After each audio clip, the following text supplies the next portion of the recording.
Hey guys, how y'all doing? I'm here to give you guys a recap on the new episode of Sakurada Reset, which is on episode 14. Now, this episode right here, it seems like to me starting of the end of what was the beginning, or the beginning of the end of this arc, etc. So if anything else, let's just get this started. We have to it that Michiru herself is sleeping right next to Chiru, and we see to it that Chiru remembers some times of remembering of the old man and Michiru talking to each other. And there might be a couple things I might have missed right there, but aside from that, we have to it that one of our characters, Ukawa-san, who apparently has this ability to maybe mess up the world a bit somehow, and with the help of the Bureau, they end up having to take a look at maybe a couple things about the ability.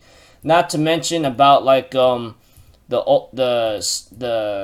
guy who knows Asake, which I consider him somewhat of an antagonist possibly in the future, ends up explaining about a couple things about Michiru's abilities and how one must hate their ability of what it is.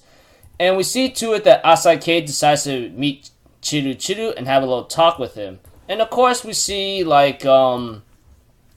a couple things with Nuno-san talking to the old man with the ability of writing the truth, etc. And it looks like to me they have small talks about what's going to happen next and etc. Although what's going to happen later is possibly be in next week's episode. But aside from that, we have to it that Chiru separates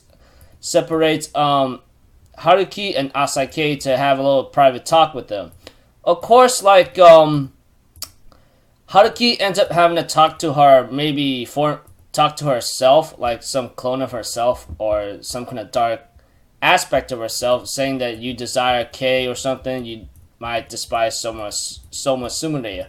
And after much talk with Chiru, etc., we have to it that Haruki wants to grow up. And as for the Asake and Chiru meeting each other and talking about what's happening about the world, etc., want to save Michiru in an overall aspect because she does not like to be lonely and she hates her solitude in other cases.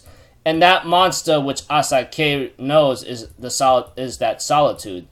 And we get to know that Chiru decides to give Asake a certain book which he might have been looking for, which is 407 or something. Because that is one of Asake's missions from Soma Sumire. Go find 407 on the script. After Asake says he asked Chiru to help him out with the experiment so Michiru can live in a paradise in this world, etc. Although after much talk, Chiru complies and he gives Asake a book that's the script of 407 and involves Sakurada's abilities. And as for Misora and Asake, they end up meeting. They finally met up with each other and had a little small talk of what Chiru did.